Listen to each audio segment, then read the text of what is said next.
Hey guys, Filthy Robot here with the Arumba, continuing our Civilization 6 playthrough as Teddy. Let's go ahead and dive into this episode. Okay. All right, so between episodes, we took a couple minutes, looked around a little bit, and one of the things that's hard to actually keep all fresh in your mind is all these different quests that you have to do, and exactly like what you should be working on at any given point. So we're going to do a few things. Number one, we want to probably promote one of these crossbowmen, right? Just move him into our tile. You have any objection to doing it right now? No, go for it. All right, so we'll go ahead and get a crossbowman, get our quest satisfied with Lisbon. And then beyond that, we were looking here, we got construct a harbor. That's going to be done in 3 turns in New York. Leventa wants us to send a trade route, and we figure that one of these 2 trade routes here should be ending soon, so the next route will just go to Leventa. Assuming we can reach it, which we should be able to because we've already sent it to Geneva, so we can path through Geneva with our trade post there. Yeah, I don't know if the one to Geneva finished or not. It might have got pillaged. I can't remember. The only way I'm aware of to see trade posts, which actually really made me upset the first time, is you have to have a trader selected that doesn't have a route. And then you can see a little trade post symbol right there. But only when you have a trader selected that doesn't have a route.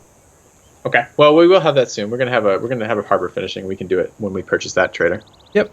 And you also don't get to see them if you are playing as Rome, because Rome gets them for free, and they don't technically get built in your cities. They're there, but they don't get built, and so they don't show up on the map. Yay. Yeah. So Jerusalem, same thing. We're going to finish this thing in 3 turns. That'll give us another trade route. We'll buy a trader down there, send him up to Jerusalem. And Madol is mathematics. Mathematics was this one. 3 different specialty districts, which will happen when we get the industrial zone. And then finally, this guy wants us to send a trade route as well. Probably not going to happen. Kabul, you're kind of a loser. So yeah. Where the hell is he? He's way the hell down there. But so after we've done all that, the goal here is then we're going to buy an envoy with these. Now, most of these guys already have at least one. So is there any argument to waiting? There's no benefit to assigning number 2. Exactly. So there is the benefit of waiting just to hold on. There's no benefit to assigning number 2. Okay. But there's a benefit to assigning number 3. Right. What I meant more was just that I know there's a policy where you can get double the bonus the first time you send, but since they're already at 1, that policy can't help us. So right. I think did we ever tested that? I think I did. I feel like I've tested. Okay, you tested. I did, and it didn't work. Yeah, it just gives you the plus. If you have 0, it takes you to 2. Although it still displays +1. It displays +1 in the thing here, and then after you've done it, then you'll have 2. All right. Anyway, long story short is we also just gained suzerain over Lisbon, by the way. Yeah. So we're now immune to plundering. Which is good, because Jerusalem's going to get plundered otherwise. Right. So Jerusalem is going to give us a couple things that are really good. We're going to automatically convert Jerusalem, which is nice, because we have our religion gives us a bonus. For people following our religion, yes. 2 faith, and also another pressure point. Yep. So and that's good. 1 less charge we have to spend, or probably 2 less charges on a missionary, because it's 6 pop. Yep.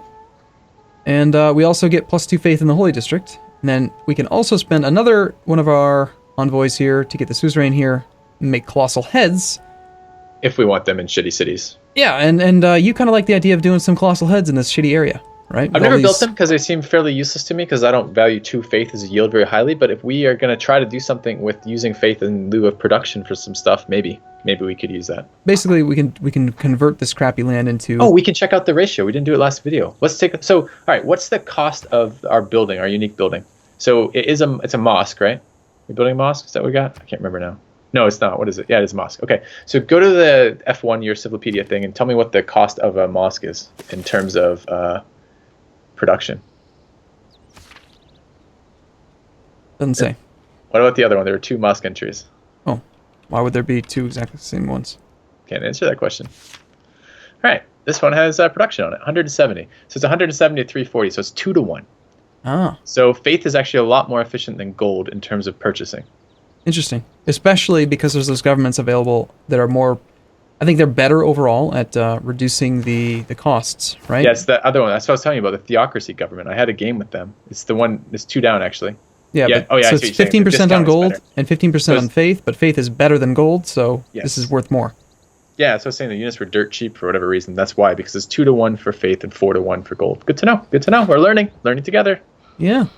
I like it. All right. Do you want to spam some missionaries this turn, or try for another? You want to roll lucky on an apostle, or you want to go no luck oriented and do a missionary? What do you want? Because there is a promotion that will give us. Is there a natural wonder on our continent? Did we find one? I don't remember. We just discovered one. Yes, we have one. One's in our borders in New York, right? Yeah. Yeah. So there's 2 other ones we'd like. There's one that just gives you guys your apostles 2 extra charges, and there's one that gives your apostle 3 extra charges after it goes adjacent to a natural wonder. And I'm trying to think of the value on this. I don't remember if an apostle spreads at the same strength as a missionary. Can you look them up again and see? It said they were 110 in strength, so maybe they do 220. I don't know. The other one was doubled for some reason. I'm not sure. But so yeah, they're not much stronger then. It's 110 compared to 100. Is that right? Yeah, we have to actually look it up. You can't see it on there. Silly. Maybe you can see this one. Nope, doesn't show it. So yeah, Apostles 110, and the other guy, the missionaries 100. Okay, so, and they have the same number of charges. So in general, he's 3 times as much though. Yeah. So it's just better to missionaries for spreading to non-hostile areas. Even if you got the lucky and rolled the double charges, it's still better because it's 3 times as much. Okay, so buy yourselves 2 missionaries. We have the faith to do it. Let's go get our religion ticking. So the goal then would be... Oh, we're waiting. Oh, never mind, we're waiting. The goal then is that you have to get 50% of the population to make it follow our religion, right? Yeah. So if it takes... I think it's over 50%, and I think it rounds to the nearest number. So I think that's something too, but I'm not entirely sure about that. That's Civ 5 rules again. So we would be able to convert Leventa, right? Because we would theoretically have 4 people converted, although we're not sure. Yeah. Or even if it was just 3, that's still 50%. I'm not sure if it triggers with 3 when it's, as I was saying, I think it's the nearest population point. I think it has to be over 50% is the rule. So I think 3 counts as 50%. So I think it has to be 4 for a 6-pop city. Okay. So still missionaries, you think? Yeah. I don't want to buy them yet because that's why we're building this building, because it gives us an extra charge on each missionary. Oh, right. So in 8 turns, yeah, missionaries. Okay. And then the other thing we're going to do is we're going to stop mathematics soon. Yeah.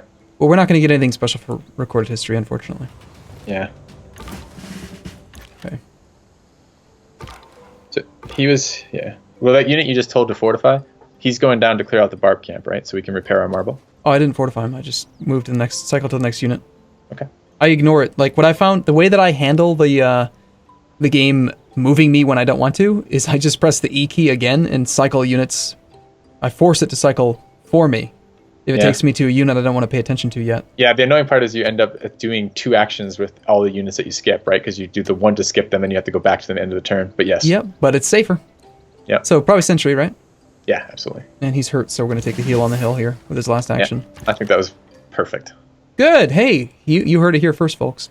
Okay, so what do you want to take him down? Well, there was actually another guy. I think I accidentally sent 2 of them down there. Oh, okay. Well, if we have 2 going already, one is, you can just leave that guy there. That's fine. He's going to be useful when another barb camp spawns closer to home, so that's fine. Should we Sentry him? I mean, there was a couple policies that benefit from having units in Sentry in towns. Garrison, you mean? Yeah, sorry, Garrison. Yeah, yep. When we get the policy, yes. Sure. Okay. Let's see. Okay. Where's our warrior? He was moving to that tile, right? Because you need to get that warrior to block the amenity so it doesn't get pillaged down there. Yeah, I had already ordered him to move to that location there. That's why he's not showing up in the queue. Jesus, we just make so few friggin' turns per episode, don't we? It takes so long to get there. Yeah. Well, hey, it's TacTeam. We're talking. Do we have our policy for builders, right? 5 builder charges? I believe so. I'm tempted to purchase one in that city now, the one where the builder is, to get, because I think they're going to get our other tobacco there, right?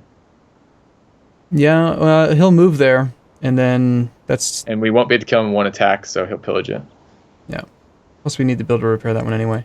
Yeah. And we could do the farm, which give us some more pop. Which it needs, yeah. Do we have, what are the numbers? We only have, actually we have 2 right now. The quarries don't give us something, right? So if we use 2 charges on 2 farms, that would be 1 more housing, and then we can do whatever else after that. Yeah, okay. We got some sheep over here we could do for some more housing and some more production. It'd be better than just a random farm. I like it. We could also do the 2-3 with the lumber mill. That doesn't give us housing though, right? No, I don't think so. Yeah, okay. So you want to focus housing primarily? No, I think I just wanted to count our charges, what we're going to be using them with. And I was just, because I hadn't realized that pastures gave housing, because it doesn't make any sense to me. But I'm now... I now kind of hear. I now was worried that now a lumber mill gave housing too, and I just was wrong. But no. Okay. All right. So this is going to be the turn then where we cancel off mathematics because we're halfway there. Sounds and good. I agree with you. A while back, you had mentioned that it'd be great if there was like a take it to half. Method, which would be nice. So if we're not doing that, probably just go for stirrups, maybe. Yeah. Already boosted. Might as well get it out of the way. Yeah. Military tactics is a dead end, by the way. So you never need to tech that. Military tactics. Yep. Oh yeah, just ends. Dead ends. Yeah. So if you don't want pikemen, Yeah. which I don't know why you would, because spearmen have no production modifier. Yeah, And we were talking about that. I don't think we did that on stream, or not on stream, excuse me, on yeah, video. it was before we recorded. We were looking at all the early game policies, right, in the culture tree. So you start off, you get production towards builders, and then you've got Agogi for melee and ranged, and spearmen are not melee. They are not melee class. They are anti-cavalry class. So no bonus to them there. You get no which bonus. Which means that even when you're fighting horse units, like probably you're better off getting a 50% production and building like 2 swordsmen as opposed to a spearman.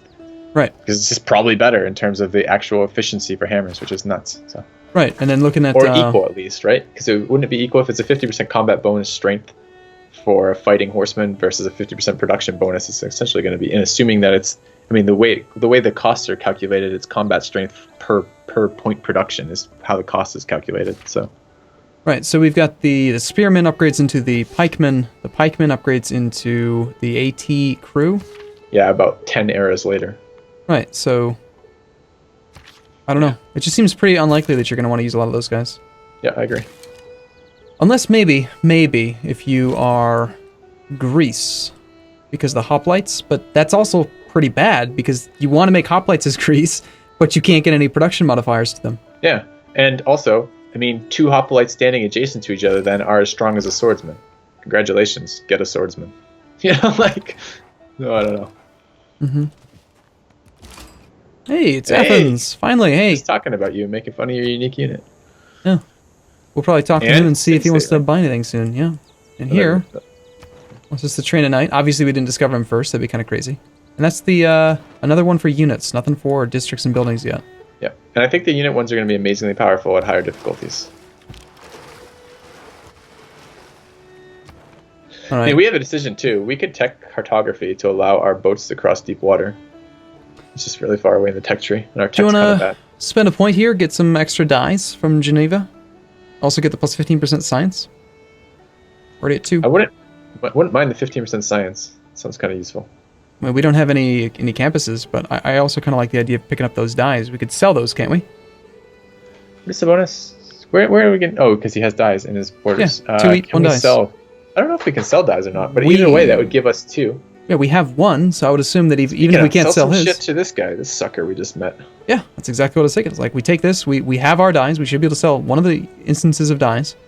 And I just remembered, you have a background in sales, don't you? So I should allow you to handle all diplomatic elements with the AI for all future games, too, so I never have to be bothered with it again. Nice. All right. Although, we probably should have done that before we met him, because now he's going to be pissed, because he doesn't like it when we... Yeah, that's true. Well, it's not his city state, isn't it? Like when you're competing with him? Yeah, he probably doesn't even know about that city state, so we should be fine. Yep. All right. That probably won't apply right away. We're not going to see the... Nope, it is plus 15% for modifiers right away. Okay. Why did that one update instantly? Now they're just fucking with us. All right, we did what we had to do. We moved off of that thing. Yeah, I think we're good. Yeah, I don't think there's anything else we have to really do here. No, wait. We're good.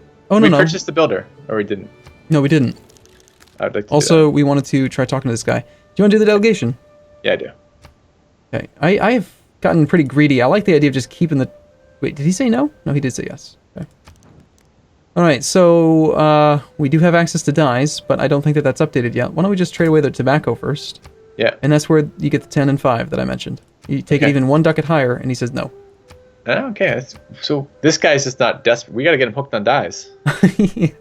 I wonder what happens. Oh, no, we're selling it. This is perfect. We're selling him tobacco anyways. This is literally exactly what we need to do. Get him hooked on tobacco, and then next time we charge it up twice as much.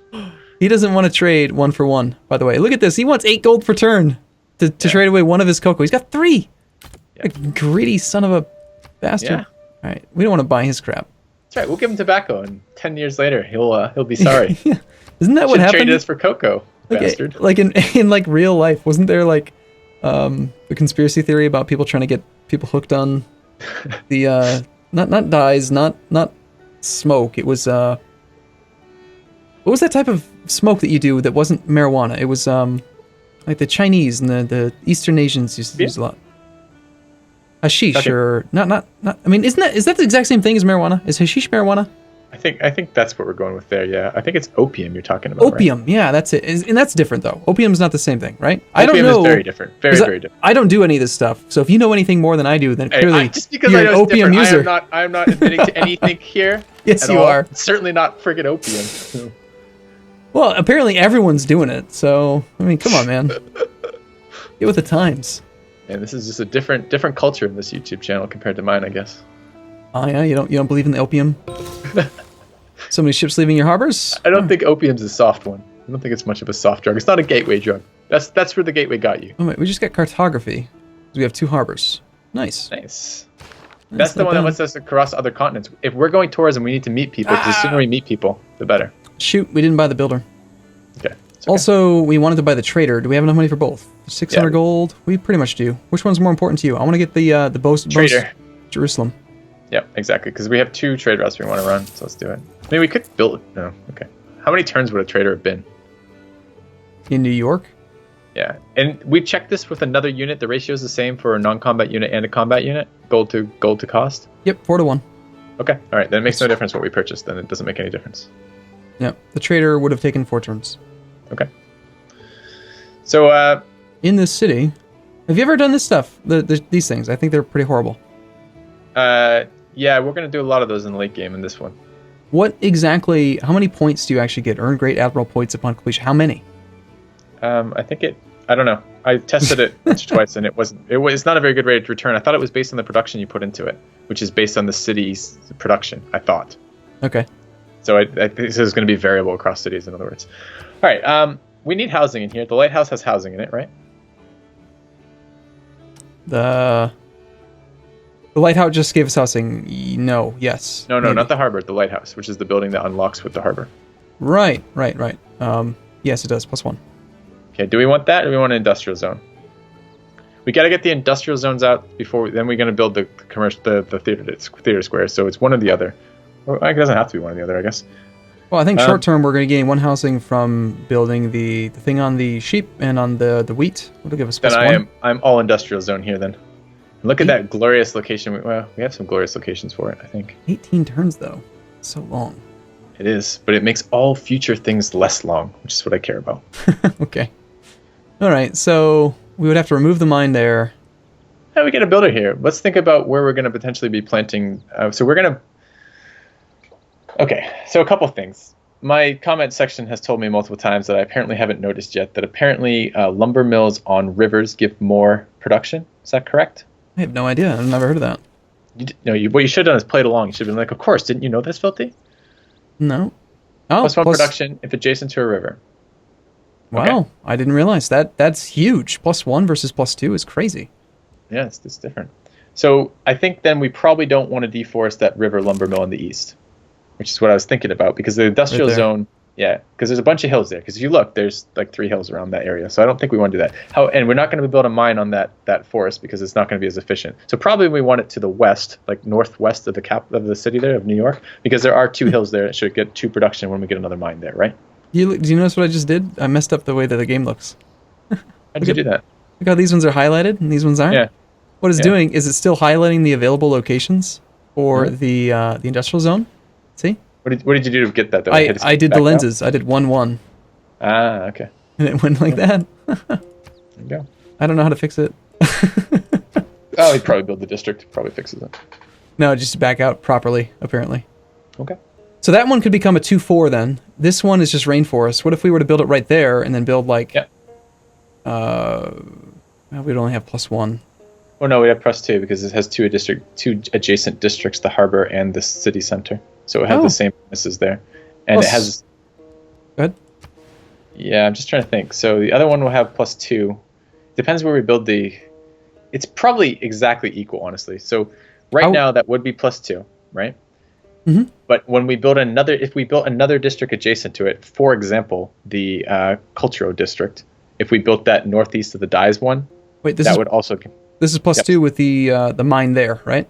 Yes. Okay. And +3 if we deforest that friggin' lumber mill, which actually is the exact equivalent of having built the lumber mill versus building a mine on that. Yeah. Yeah, okay. I like it there. I like it. Thinking about it, that logic, I like it right there. I like the idea of building it here simply because it removes this 2 movement cost jungle. Yeah. Rainforest. Do it. So my chat is crying with me recently, or not my chat, my YouTube comment sections. They're very upset with me because I often don't clear a rainforest or forest before planting a district on it. like clear it for the bonus resources. Can we talk about that for just a second? Because I'd like to address this. Yeah. I think this is, you know what we are chronically short on in every game? Everything that I played this game with you, and every game I always play is builder charges.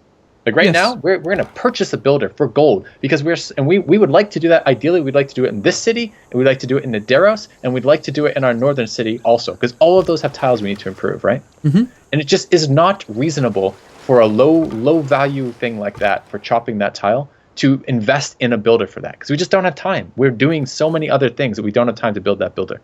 So I think a lot of times if you're going to be placing a district and it's not some super amazing thing, like it's just not such a big deal. We got an extra envoy there. When you enter a new era, you get a random bonus. Do you have anything that we like as far as resources go?